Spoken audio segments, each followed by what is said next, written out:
Hachem, bonjour. Bonjour Hachem, j'espère que tu vas bien. Je te remercie Hachem dans ta grande montée de me permettre de pouvoir parler avec toi. S'il te plaît, aide-moi s'il te plaît à pouvoir dire les choses que toi tu veux, selon ta volonté, que je puisse me lier à toi et dévoiler des mots qui vont permettre aux gens de pouvoir se révéler et de pouvoir réussir leur vie. Parce que aujourd'hui, le fait de réussir sa vie, c'est souvent synonyme de richesse, d'argent, de pouvoir, d'honneur, du fait d'avoir un excellent métier, le fait de pouvoir réussir ses études.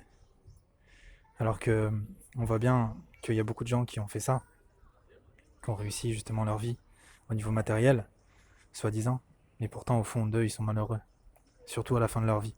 Ils se rendent compte qu'ils ont perdu du temps et qu'ils auraient pu rester avec, enfin s'occuper plutôt de créer une famille, créer des choses éternelles qui permettent de pouvoir réussir vraiment sa vie dans ce monde-là. Parce qu'on n'a pas beaucoup de temps. On n'a pas beaucoup de temps, Hachem. Et on doit optimiser nos vies. Et c'est pour ça que je te demande, Hachem, de me permettre de pouvoir réussir ma vie, de savoir ce que je dois faire, de connaître ma vie. Parce que on n'a pas beaucoup de temps. Hachem, je t'en prie, aide-moi à ouvrir les yeux, s'il te plaît. Et fais en sorte que le monde entier puisse ouvrir les yeux sur le but réel de la vie. Parce que une personne pour réussir sa vie, en fait, avec le temps, j'ai compris, c'est aussi simple que ça. Pour réussir sa vie, il faut se rapprocher de toi. Pourquoi? Parce que c'est toi qui nous as créés, c'est toi qui as créé la vie. C'est toi qui as créé la vie, Hachem.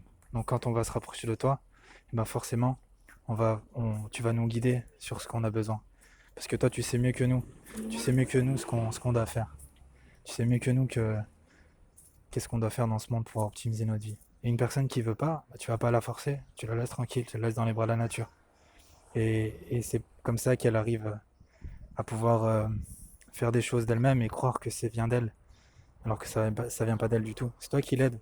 Tu le laisses dans les bras de la nature, des étoiles, des astres.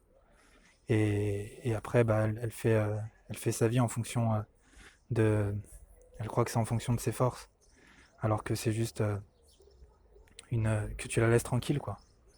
Tu la laisses tranquille. Tandis qu'une personne qui a des épreuves, qui a des souffrances, c'est justement là qu'on voit que tu t'occupes d'elle. Parce que tu épures son âme. Tu épures son âme avec des souffrances et tu lui permets de pouvoir grandir. Parce que c'est en ayant des épreuves qu'on grandit. Et la pire des malédictions, si je peux me permettre, c'est ni les guerres, ni les souffrances, ni la mort, ni les blessures, ni tout ça. La pire des malédictions, c'est l'indifférence. Quand quelqu'un il veut vraiment faire du mal à quelqu'un d'autre, il est indifférent envers lui. Quand il veut même pas lui parler, bah il le calcule même pas. Tandis qu'une personne, quand on parle de lui tous les jours, ou un peuple, quand on parle d'un peuple tous les jours, c'est qu'on fond de nous. On l'aime bien ce peuple-là, il nous intéresse, il est quand même énigmatique. Et il veut aussi, on veut quand même,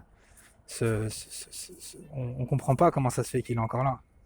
Et du coup, c'est un mystère. Et c'est pour ça qu'on parle de lui tous les jours. Mais au fond, nous, on sait très bien qu'il y a un peuple qui est là depuis plus de 3000 ans, alors qu'il y a tous les 10 ans quelqu'un qui veut l'exterminer. C'est quand même bizarre. Alors qu'il n'y a plus de Romains, il n'y a plus de Grecs, il n'y a plus les Égyptiens, la Ligue arabe. Tout ça, ça a disparu. Pourtant, ce peuple-là, il est toujours là. Qu'est-ce qui se passe? Comment ça se fait? Est-ce qu'il a une potion magique? Peut-être que oui. Cette potion magique, c'est la Torah. Mais pas juste la Torah écrite, c'est aussi la Torah orale. Parce que tu nous as donné deux choses au Mont Sinaï, la Torah écrite et la Torah orale. La Torah écrite, elle est difficile à comprendre. Il y a beaucoup de choses qu'on ne comprend pas forcément. On ne sait pas forcément. C'est quoi l'excroissance? C'est quoi les totafot? Qu'est-ce qu'on met au milieu de nos yeux? Qu'est-ce que qu'est-ce que c'est? Comment on fait pour manger comme il faut? Pour abattre une viande comme il faut? C'est marqué pourtant dans la Torah écrite, c'est marqué tu abattras cette viande comme je te l'ai indiqué, comme je te l'ai ordonné. Pourtant, dans la Torah écrite, il y a nullement marqué quoi que ce soit sur ça. Ça prouve bien qu'il y a une Torah orale, ça prouve bien qu'il y a quelque chose derrière. Et ça peut pas être falsifié parce que c'est marqué aussi dans Shoftim, c'est marqué comme quoi il y a des sages, il faut s'appuyer sur les sages et ne pas dévier ni à droite ni à gauche de ce qu'ils vont dire. Et les sages, ils sont nombreux. Et du coup, s'il y a quelqu'un qui s'amuse de dévier un petit peu, forcément, il se fait, on va dire, remarquer. Et c'est pas possible en fait, parce que quand on veut avoir une expertise sur quelque chose, on essaie de demander l'avis des experts. Les experts, c'était le Sanhedrin. C'était les personnes justement qui connaissaient toute la Torah et qui jugeaient justement. Et du coup, bah, quand cette personne-là, elle vient voir, elle va voir ces choses-là, ces personnes-là, et ben elle avance comme il faut avec ces personnes-là. Donc de là, on voit justement que il n'y a pas de, il y a pas de, il y a pas de, il y a la Torah écrite et la Torah orale quoi qu'il arrive. Et c'est ça notre héritage, c'est ce qui nous permet de pouvoir avancer calmement, facilement et de vraiment réussir notre vie.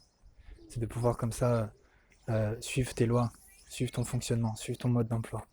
Une personne qui est non juive, elle peut très bien suivre ton fonctionnement et réussir sa vie, être proche de toi, réussir sa vie dans ce monde-ci et dans le monde futur en respectant les 7 lois noachides, tout simplement. Et c'est marqué aussi dans la Torah. Donc après, chacun il fait comme il le ressent évidemment, c'est important. Mais il faut pas oublier que réussir sa vie, c'est pas juste d'avoir un travail, une maison, une famille. Réussir sa vie, c'est de pouvoir se rapprocher de toi, parce que tu nous connais mieux que nous. Voilà, Hachem, je t'aime très fort, merci à toi.